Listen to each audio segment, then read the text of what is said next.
Hello everyone, we're going to be talking about polynomials, and you can type that in there or write it in there, and end behaviors. Polynomials and their end behaviors.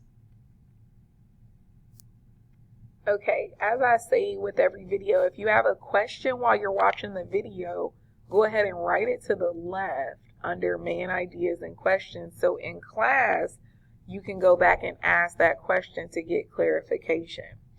Okay, so a polynomial is set as a function with a term or many terms. We talked about that earlier. So our linear functions are polynomials. Our quadratic functions are polynomials as well. Our cubic functions are polynomials. A sub n is going to be the leading coefficient. So go ahead and write that in. All right, so we went through some examples in class, possibly if we got to this in your class. If not, stick with me as I go through the examples. If so, I did enable skipping features so you can skip through and go right to the question on this part. But let's talk about examples of polynomial functions. They're named by their degree. So we'll look at the degree and we're going to identify the leading coefficient. Reminder, I find the degree by the variable and its power. Okay, so I look at the variable with the highest power, that tells me the degree.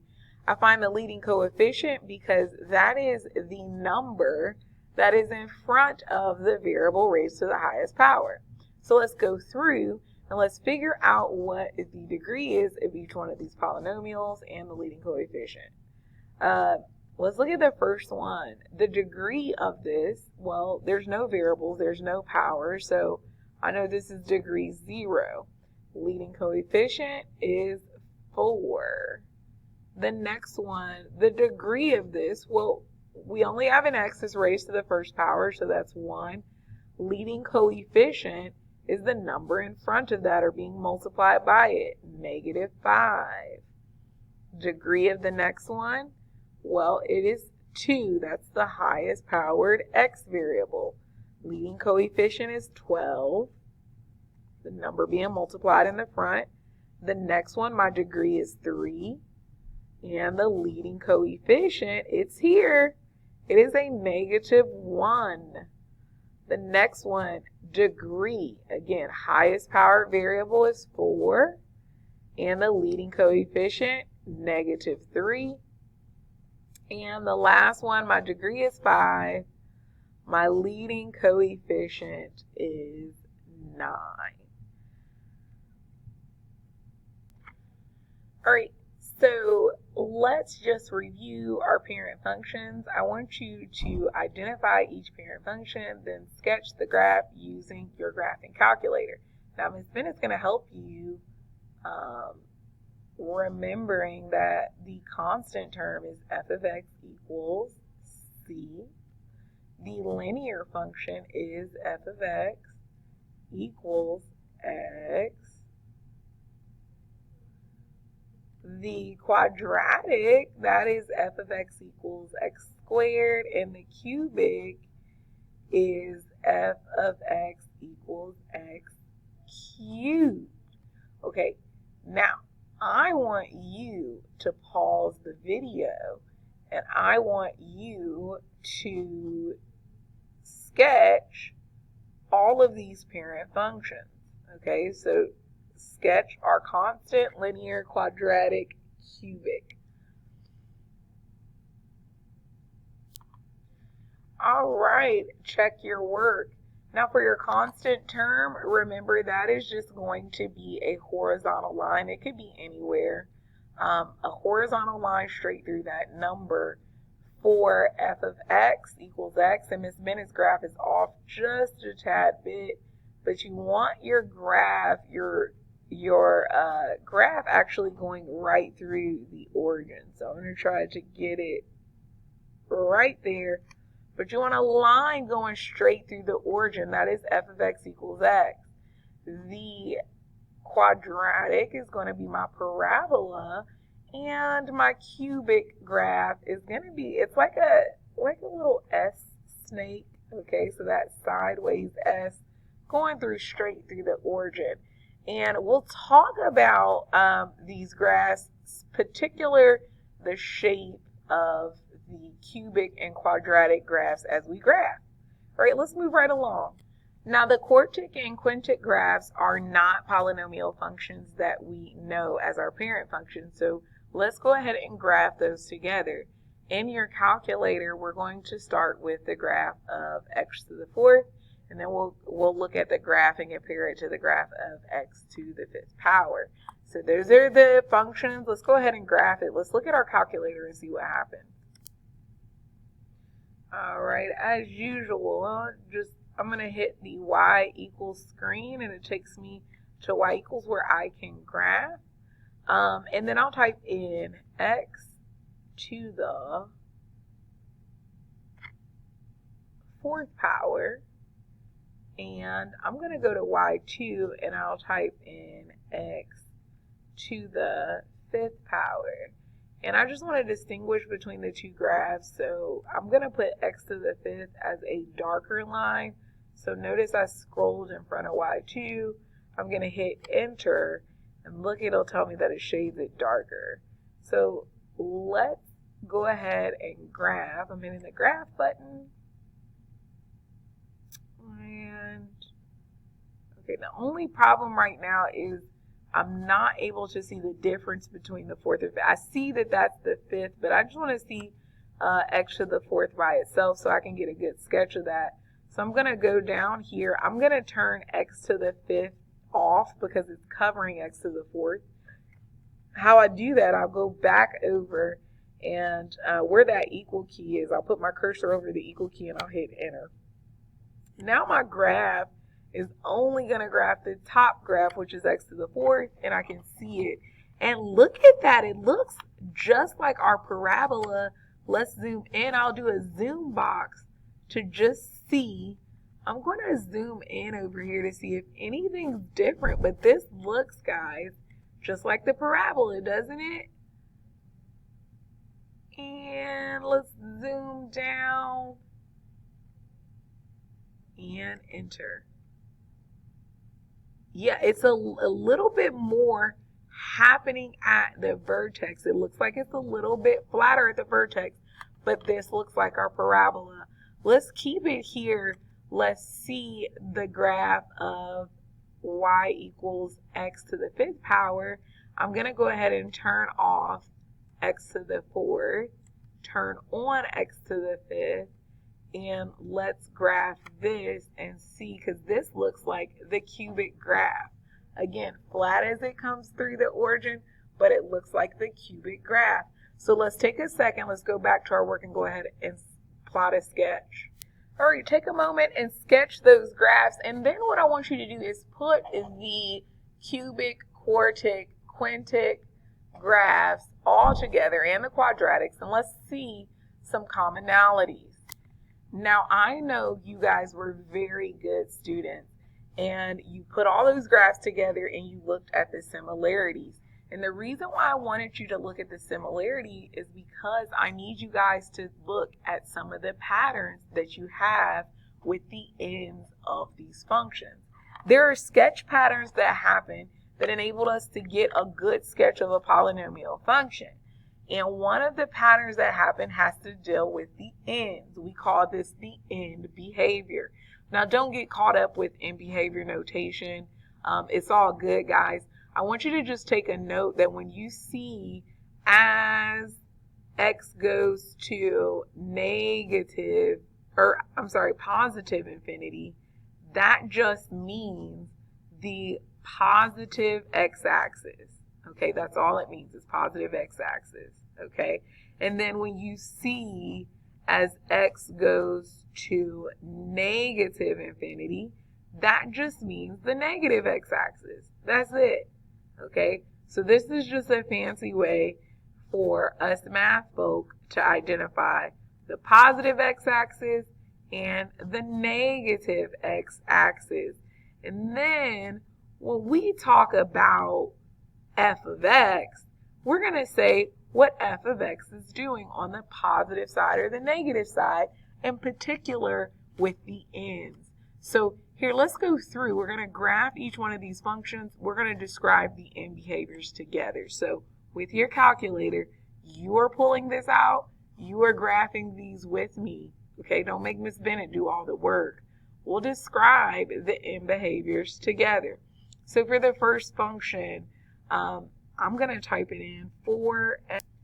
Okay, I go ahead and I graph this function by hitting the graph key.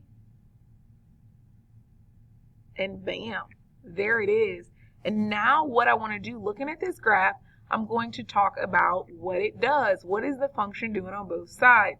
So the first one, as x goes to infinity, I said that's the positive axis. So we'll look at the positive axis. What is f of x doing?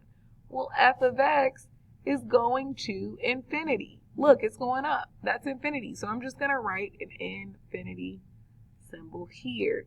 The next one, as f of x goes to negative infinity, as x goes to negative infinity, well, that's just the negative x-axis. What is f of x doing? Well, look at it. On the negative x-axis, the graph is going up. So it's going up to infinity. And I'll just plug in infinity there. All right, let's go to our next function and graph our next function and see what it's doing. So I'll go back to my y equals. Now I'm typing in the next function. All right, I typed in my next function, and I'm just going to make sure it's negative. There we go. And I'm going to hit graph. And look at that function. It looks like it's going down on both sides. So if I look at the end behaviors on the positive x-axis, as x goes to infinity, I notice f of x goes down. So I'm going to put negative infinity here. And then on the left side, or the negative x-axis, I know f of x is also going down. So I'm going to put negative infinity there. All right, I'm going to go ahead and graph my next function, which is 2x cubed. So again, I'll go to the y equals, scroll down. Now I want to turn this function off. Okay, scroll down, and I'm going to graph 2x cubed.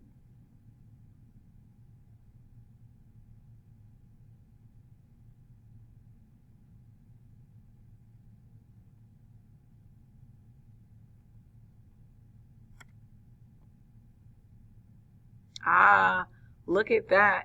Now, let's describe the end behaviors. On the positive x-axis, f of x goes up. So as x goes to infinity, f of x also goes to infinity. On the negative x-axis, it looks like f of x is going down. So as x goes to negative infinity, f of x goes to negative infinity as well. All right, let's go to the next graph, which is negative x cubed. I'm going to go down to y4, and I'll type in a negative x cubed. All right, and then I'm going to turn this one off. Graphing. Oh, look at negative x cubed. It is the opposite way. Looks like when we're on the positive side of the x-axis, as x goes to infinity, f of x this time is going to negative infinity. Okay? If we're on the negative side of the x-axis, what's happening to the graph of f of x? We're on the negative side, f of x is going up, right, to infinity. And let's go to the last two functions. I think this is the last graph that I can fit in here on my y equals.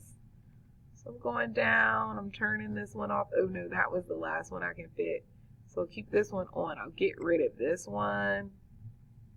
And I'm going to go ahead and type this in and hit graph. Uh-oh, wrong graph. Still got one on. There we go. Graph. Let me zoom out.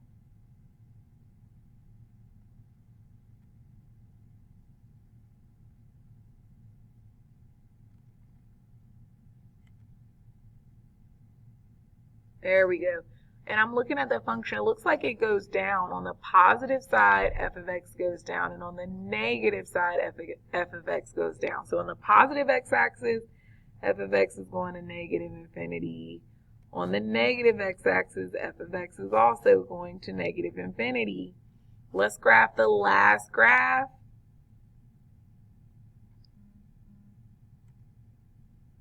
Go to y equals. Got my last graph in, which is 1/2 x cubed. I'm going to turn this one off. Go up here, 1/2 x cubed plus 7. Turn that on and graph it. What do we got? Ooh. So if I look, zoom in just a little bit. Bennett wants to zoom in. Okay, now we need to zoom out.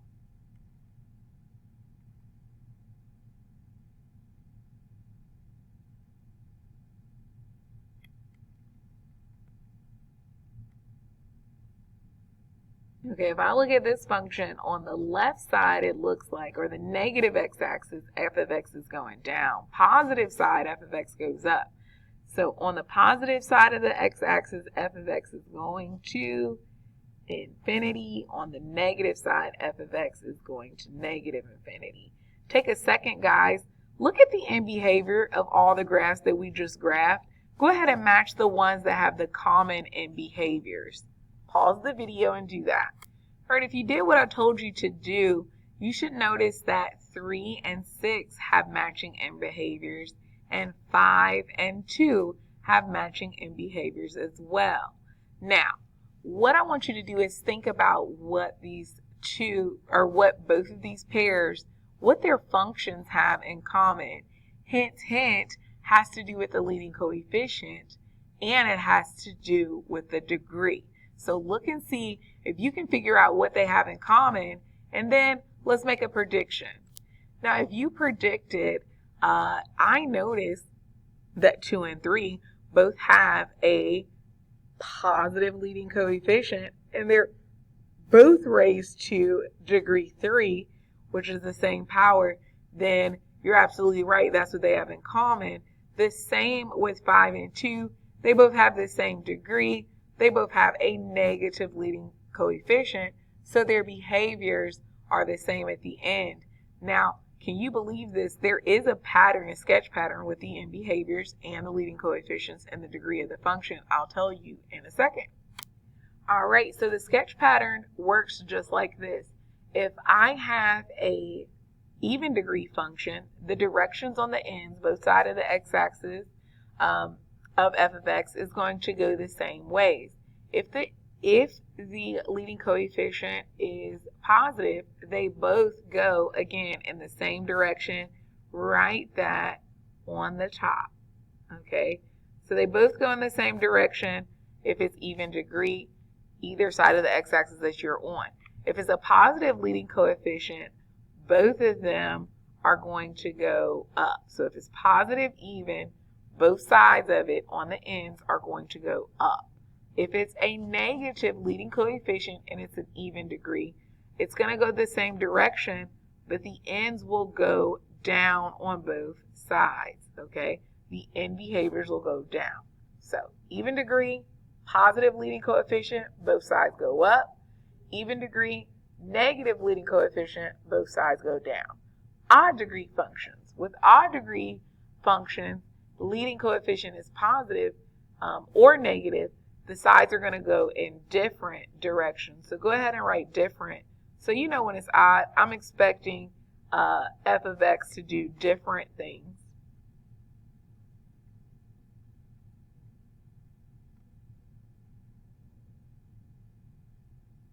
There we go.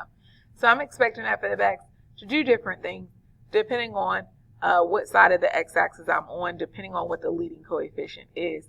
So if it's odd degree function, it's going to do exactly what you expect. When you're on the negative side of the x-axis, f of x is going to go down. When you're on the positive side of the x-axis, f of x is going to go up. Now, if it's odd degree and it is a negative leading coefficient, it'll do the opposite. F of x is going to do the opposite of what you would expect. When I'm on the negative side of the x-axis, f of x will go up. When I'm on the positive side, f of x goes down. And with that being said, guys, from there we can determine kind of some things about a function. We can look at a function already and we know a little bit about it now that we know this pattern. If I look at 7 and 8, I notice the pattern here, okay? I can see that I know this is even on number 7. I know it's even because the directions of both of the ends on the left side and the right side are going in the same way. So it has to be an even degree function. I don't know what the degree is, but I can already tell you that it's definitely an even degree function. The next thing that I can count on is if the leading coefficient is positive or negative. I know it has to be negative because both sides are going down. So leading coefficient is negative and it's an even degree. For number 8, I can tell that 8 is an odd function. Why? Because if I look at the ends, they're going in different ways. So immediately I know this is an odd degree polynomial. I don't know what the degree is, but I know it's odd degree. And then I can think about the leading coefficient. Is it positive or negative? Well, I can tell you that the leading coefficient has to be positive because it's doing exactly what I would expect on the end. When I'm on the negative side of the x-axis, f of x is going down. But when I'm on the positive side, f of x goes up. And so I know that it has a positive leading coefficient. With that being said, guys, go ahead and write all your questions that you have in that question column. And tomorrow we are going to do some more practice with behaviors.